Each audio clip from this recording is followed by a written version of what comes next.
Soybean KG পাইকারি 200 টাকা। এক নম্বর সয়াবিন। এক নম্বর তাহলে গরিব মানুষ খাবে কি? গরিব মানুষ খাবে কি? এখন আমাদের যে বাবা ওটাই কিনা, আমরা তো কিনে নিয়েছি, আমরা দোকানদার থেকে কিনে নিয়েছি, আমরা তো বেশি, আমাদের কিনা আছে। না না না না, পাম তেল, সুপের তেল, এগুলোর দাম কম।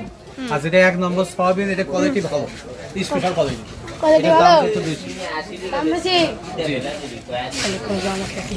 তাহলে আমাকে 1 লিটার দেন। 1 লিটার বোতল নেবেন না খোলা নেবেন? বোতল। তো বোতলতে 195 টাকা। দেন তাহলে দেন। এক লিটার বোতল দাও। আমি বলছি খোলা পান, বোতল হচ্ছে 195 টাকা। 195?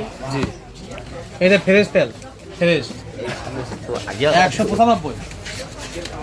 দেন তাহলে।